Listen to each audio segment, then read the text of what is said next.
For Vanderbilt football, the focus is on quarterback development. Will Jared Curtis's learning curve unlock the offense this season?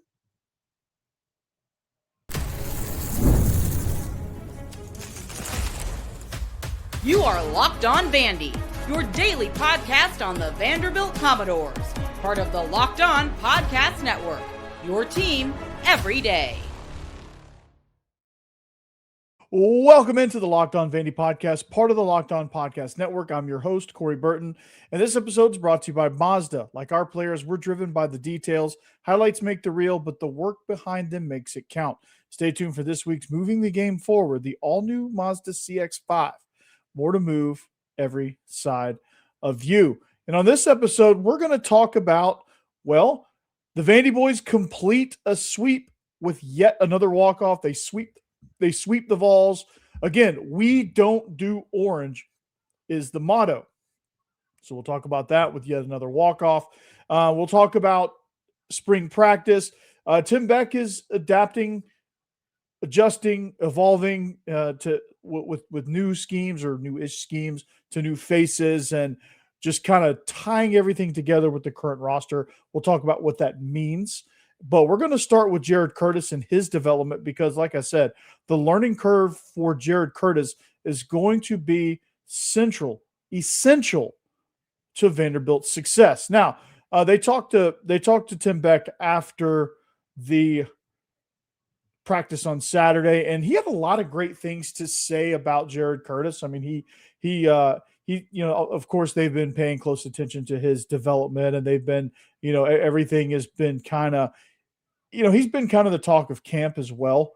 And rightfully so. I mean, just again, I want to reiterate the fact that, and you guys have seen the clips on social media, but the ball just comes off his hand differently. It just does. And in a race where, and I did an episode previous where I don't really believe that this is a race at this moment, because when you read the reports, you talk to, you listen to the quotes, I think the clues are there, but that's not the topic of this episode. This is just kind of talking about, we're going to talk about just kind of the development, the learning curve, how important that is. Tim Beck had a nice quote here. He said, Jared had a really nice throw in a post out today. He's learning, and we've thrown a lot at him. We have to put a lot into the last 5 days. We've kind of added something to each practice. Now, until the end of time, it's time to polish those things and get better into what we've put in.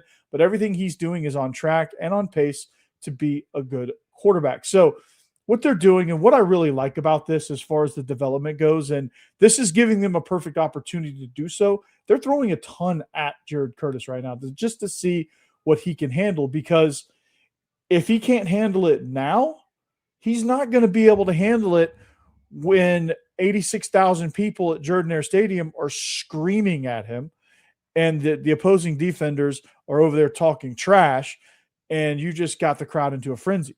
He's not going to be able to, if he can't get it now, he's not going to be able to get it then. So they've got to figure out how to develop him, how to guide him through this process. And Tim Beck was very complimentary of him, says he's doing a great job of doing that. So that's one thing that when you look at the quotes and you look at everything and you want to look at clues as to who they think their starting quarterback is, this is kind of the things that they're doing, right? They're making sure they focus. Now, I know the reporters are asking specifically about Jared Curtis, but as a coach, there's ways to dance around that. And they're just diving into it full speed, right? And so they're talking about his development. They're talking about, getting things going, putting things in, throwing a lot of things at him. And they're talking about how he's done a great job and he's going to continue to learn. And they want him to perform at a comfortable level when he gets into the huddle. And it seems like that he's already doing that. Now, what I want to see next in this development, though, is I want to see the live reps. I want to see him go in more team periods. I would love to be at practice, to be honest with you. I can't make that happen with my current day job, but I think the more they throw at him, the more situations they put him into, the more negative disadvantage situations they put him in to see how he reacts, the better feel they're going to get. And the same with all the other quarterbacks as well. This isn't necessarily just about Jared Curtis, but this is mostly, these were coached directly about Jared Curtis. So that's kind of where we're headed. But like, I'm a big fan of how they're developing, because they know that if they don't develop him correctly, they know if they move too slowly or move too fast, that it could be detrimental to his progress. It could be detrimental to his development, and he may either stunt because he's going too slow, or he may get overwhelmed and short circuit if they go too fast. Now, that being said, at some point, they have to go warp speed. So at a certain point, which I'm hoping is maybe next week sometime, that they start ramping it up a little bit, that they start putting the pedal down just a little bit to see how he does, to see how he reacts, to see what he does when Ricardo Jones is back in the middle of the field patrolling, when the defenses are throwing things at him. He's got to, and in situations where he's got to call the protections, he's got to get the receivers in routes, he's got to know where things are going to be, he's got to be able to diagnose things, and they've got to be able to develop and see what he can and can't do so they can properly assess. And same with the other guys as well. They've got to, I think there's got to be more to this now that they've gone through the first round of installs. And I think that's 2 weeks. I think they've done 6 practices. So they've been through a full, Tim Beck said there was a 5-day install period the first time they talked to him. So I think they've kind of started to circle back around. So wouldn't surprise me if on Tuesday we saw some really good 11-on-11 periods to where they can assess some things, not only with the quarterbacks, but with the wide receivers too. So, but I'm fired up about his development. I mean, all the comments that you read about him, about people that are attending practice is, they talk about the zip that he has on the ball.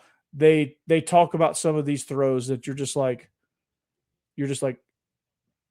frozen. You're just like, whoa. Now that is a hell of a throw, right? Like those type of things, those type of wow plays, I think is going to be what ultimately makes Tim Beck and Clark Lee decide that Jared Curtis is in fact the guy. And there's really no doubt about it, because I think there's plenty of time, to make this decision, and they're not going to rush into this decision. And I understand that, even though I think they really kind of know. I don't think they don't have to rush into a decision, or at least publicizing that decision. And they don't have to, there's some things they can do to I don't want to say take things too slow, but like slow things down a little bit, right? And to get things in a situation to where they can kind of control the environment a little bit and really get a good picture of what he is and what he isn't, so that they can lean into what he is and do things to develop and bolster what he isn't. So that's kind of where they're at on a development standpoint. I mean, they still got plenty of time. They still feel like they have plenty of time of learning and growing throughout this spring season and into fall camp. So that's going to be good. And there's still plenty of room, and there's still plenty of things for him to learn as well. But again, he's just got to continue to get in there, get the reps. And I think Jared Curtis is going to be my prediction. Obviously, you guys know my prediction. It's day one. You're going to see number 2 running out there again. Different guy in the jersey, but you're going to see that same number playing quarterback for Vandy.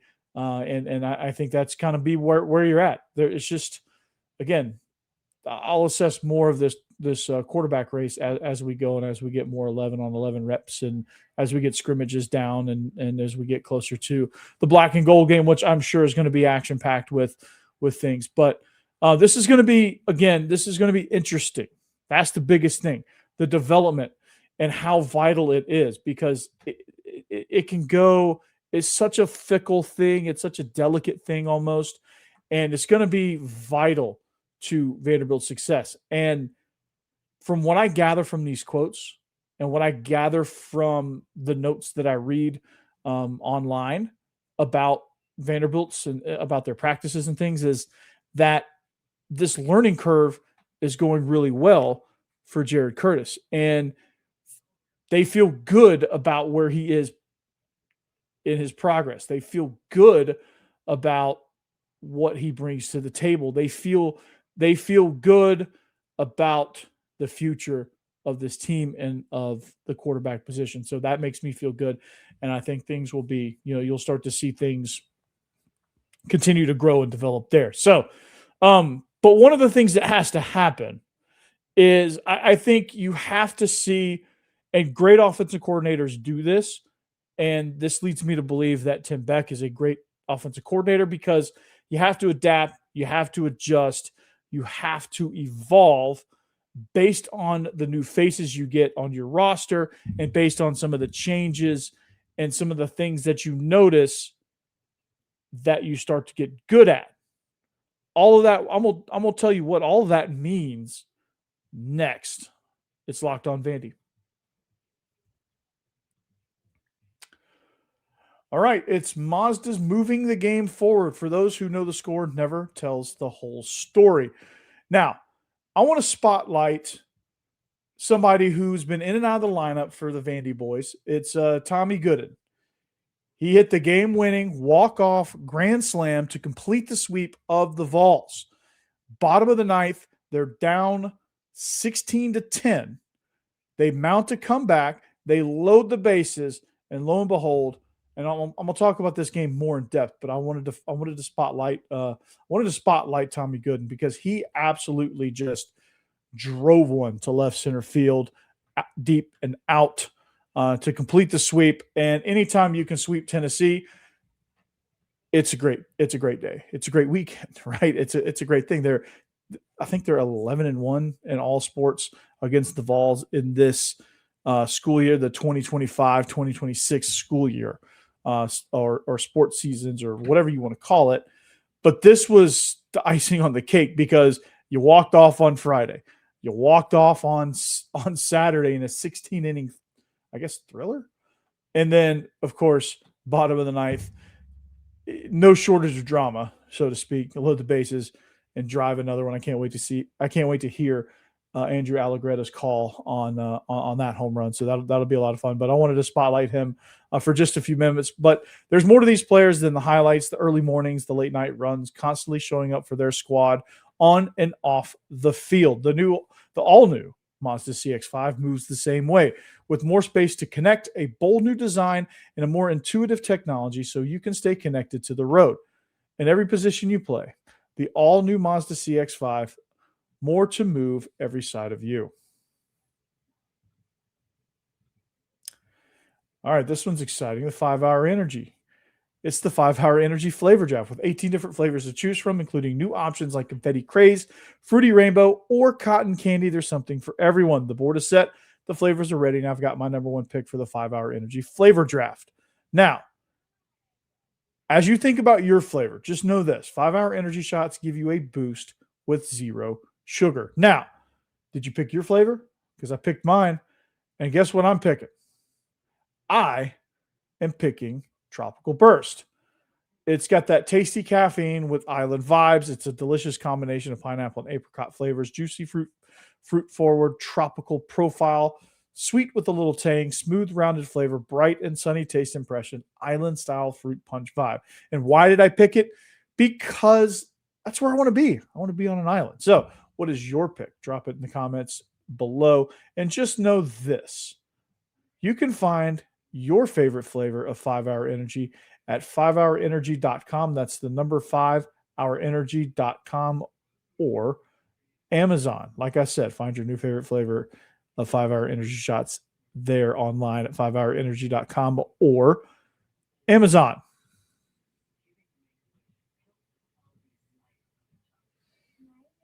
Now the fun part, the Everydayers Club at lockedonvandy.supercast.com. You can click the show link below.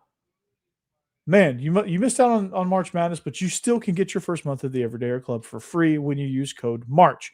You'll unlock ad-free episodes and entry into our private listener group chat where I'm hanging out on the daily. So click the link in the show notes or go to lockedonvandy.supercast.com to claim your free month. Use promo code MARCH at that link. So,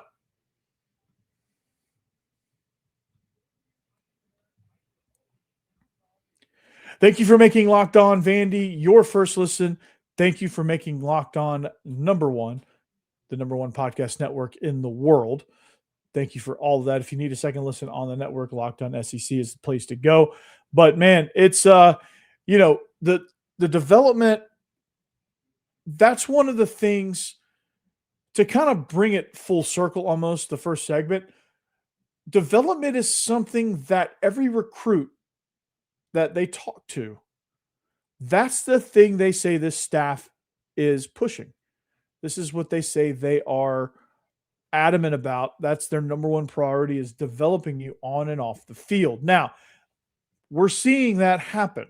We're seeing that happen now with the quarterback situation. We're seeing that happen with the roster, and we're seeing that happen with the offense as a whole, because I think anytime you have a lot of turnover on your roster and in the transfer portal area, you're going to have a decent amount of roster turnover. Now, I think for Vanderbilt, it's not going to be quite as drastic every single year. I think they're getting into a part of their evolution to where the turnover is not won't be quite as drastic. I think they did a really good job recruiting in this last class to kind of create some of that class separation. I think they're doing a great job in the 27 class at getting some top-notch talent so that they don't have to go to the portal for every position and feel like they have to overhaul the roster every single year.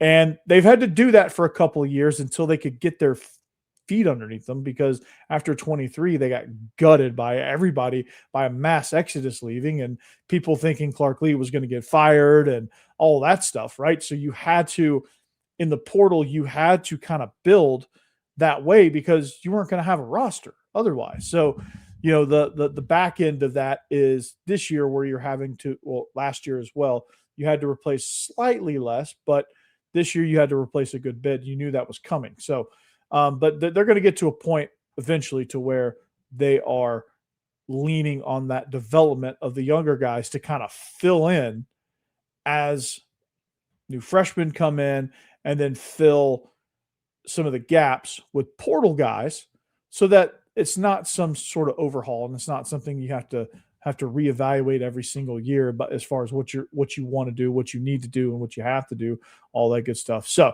but as of right now, you started to see a little bit of it in the back half of last season. You started to see the evolution. You started to see the adaptation, and you started to see kind of a showcase for this offense as to what they're capable of as far as being explosive and being more of a vertical threat and all that stuff.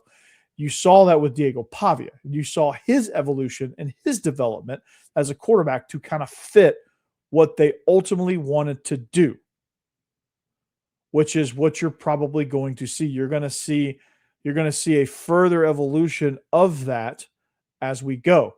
And because they've tailored their roster now to where, they're going to lean on the running game a good bit, because you have two great running backs, in my opinion, Cedric Alexander and MK Young, two guys that are probably, I would say they're underrated within the conference. I mean, there's a lot of great running backs in this conference, but these two guys are two of them, and they can make some noise. And they're going to lean heavily on that to a certain degree. But now you're starting to get more explosive wide receivers. One of the things that has been a steadfast concept within their offense is building the tight end position and having explosive options at the tight end position. Now, with their inline guy, they've typically had him block and stand in protection and all that. But as Cole Spence has proven, he's a threat in the passing game. So they're going to probably take advantage of that more so, because A, they don't have Eli Stowers, but B, he's proven that he can do it, and they need those weapons when they go 12 personnel, because he's such a good run blocker that you want to go 12 personnel a good bit, or even 11 personnel. You want to keep him in the game, and you want him to be a passing threat. So he's going to be, or a receiving threat, so to speak. He's going to be that. So the evolution of this offense, it's going to always kind of revolve around the run game and the tight end, because in this league, that's what you have to be. You have to have a strong run game, and you have to, I think tight end is such an important position because it can create so many mismatches, and you can do a lot with a great tight end. So I think with one of the things that I've been impressed with Clark Lee and Tim Beck and this coaching staff is, and they're doing this on the defensive side of the ball, and I'll get more into it on a different episode, but like they're evolving what they do. They're adapting what they do, and they're adapting their roster. So it's a combination of like you go and get some pieces that you really like, and you see those pieces, but they don't quite fit into what you do. But what great coaches do is they get great talent, they get great athleticism, they get strong football players. They bring them in and they mold and they figure out what they can do within their system, and they figure out how to mold the rest of it to the collective group's talents and strengths. And that's what they're going to be doing on offense. And I think as one of the things that they're learning in this spring period, and that's why probably the offense seems like it's moving slower than you'd like it to, is they're trying to figure out exactly what those things are. They have a good idea. They have some things in place, and I think they have some good plans and good options and good schemes. But they continue as they continue to develop. You're going to find an identity, and that's the goal. That's the main goal coming out of the spring game, is you want to find that identity. And that's what they're going to do. And that's what they do a great job of, is adapting and adjusting to the new faces and the new roster and the new players and new groups and the new whatever as they develop chemistry with each other. That's something that, again, you just have to continue to mold, continue to work on, and continue to find what those strengths are, what those weaknesses are, and how do you fortify your strengths, and how do you reinforce, and how do you bring up your weaknesses? How do you increase, or how do you strengthen your weaknesses? So those are the things those are answers that they are gathering right now. Those are questions that they're finding answers for, and that's a good thing. And that's what great offensive coordinators do. The bad ones, or the not as great as ones, they're more stubborn. They're trying to fit their guys into their scheme versus trying to see, okay, well, and it's not, and it seems like I'm just saying it's a trial and error thing, and it's not really. It's kind of more of just, they're adjusting and learning about who their personnel is. So, but anyway, Vandy Boys. Anytime you can sweep the Vols in any sport, it's great. And they did just that. They walked it off. I'm going to tell you more about it next. All right. What if sports were traded like markets? Now you can put your sports IQ to work in real time with Robinhood prediction markets. It's not you against the house. It's you participating in a live market. You can buy or sell your positions live all game long. Use your sports knowledge in moments that matter. Robinhood prediction markets changes the game. It's people moving the action, so when momentum shifts, you can move with it. I always knew the game, but never had a dynamic way to apply that knowledge. Now I can actually take part live in a market powered by people. You're no longer just a spectator. Play-by-play, you decide. Trade every play with Robinhood, now available across the U.S. Download the Robinhood app now to begin. Futures and cleared swaps trading involves significant risk and is not appropriate for everyone. Event contracts are offered by Robinhood Derivatives, LLC, a registered futures commission and market swap firm.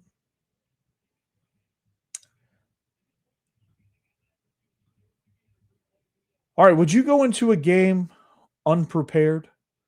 I didn't think so. Would you show up to a job without the right parts?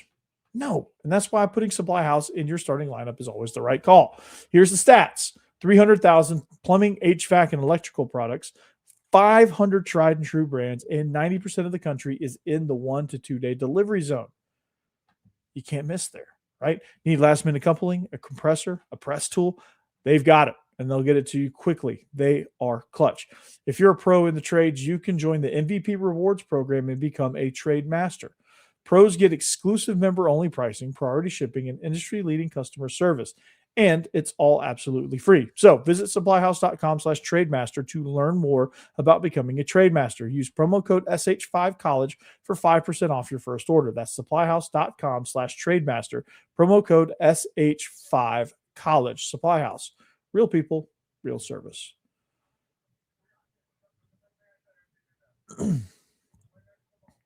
Thanks for making Locked On Vandy your first listen. Thank you. We are wrapping up here on Locked On Vandy, at Locked On Vandy, if you want to follow along at home on all social media platforms and wherever you get your podcasts, and on YouTube. So thank you for making the Locked On Podcast Network number one. And speaking of number one, the Vandy Boys are number one in the state of Tennessee. They swept the Vols this weekend.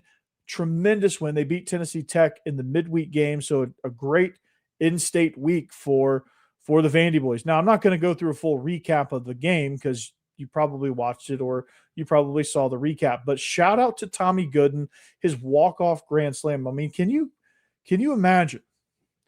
And this is, honestly, I can't predict this team. Okay, let me throw that out there first. This team is very unpredictable. I can't get a read on them. Just when I think they're starting to figure it out, they get shellacked. And I think we're starting to learn also that Mississippi State is a elite team, and they don't have many holes at all.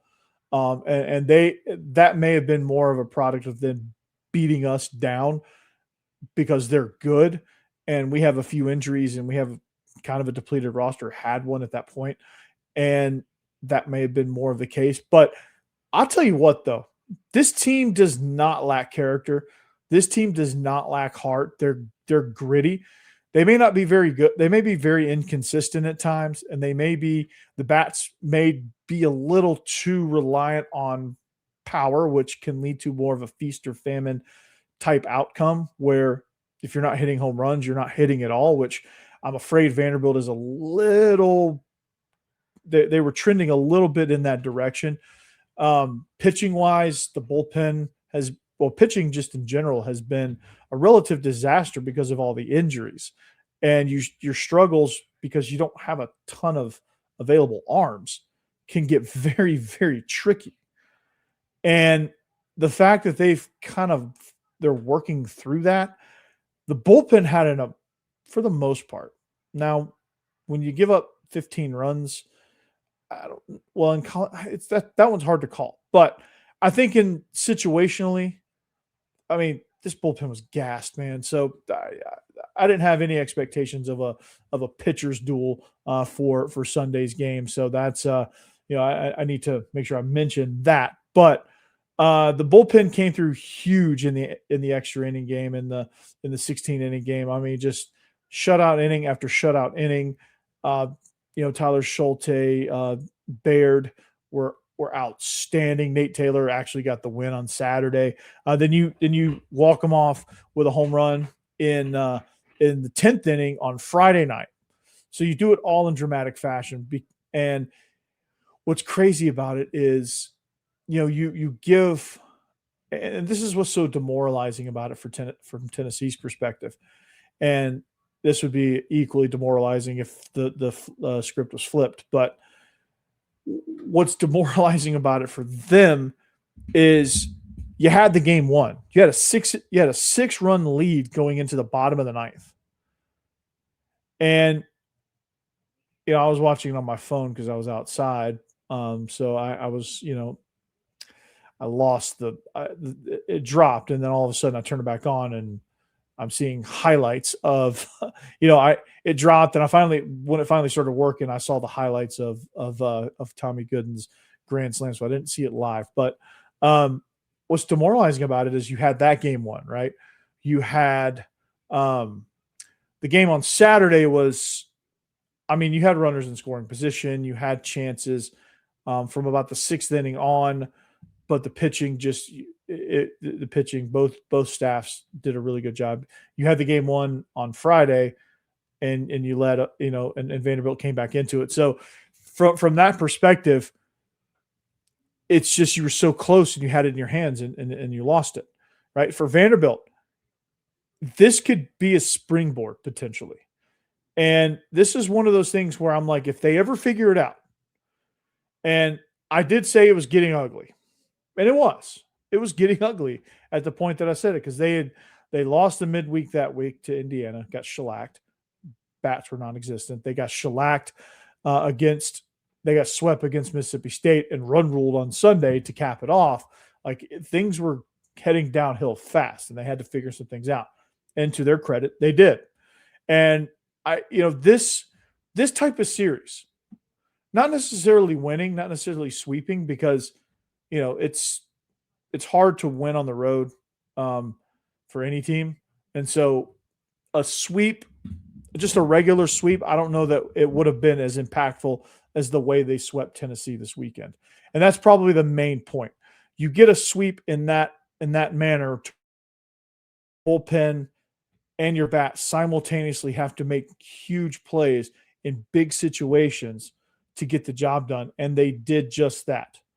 They weren't great all the time. They weren't great the whole time, but that's baseball, first of all. But it's that, that resiliency that I think you need to kind of toughen you up a little bit for tournament play, for regional play, things like that. Like, you need those type of wins under your belt so that when you need them the most, when they mean even more,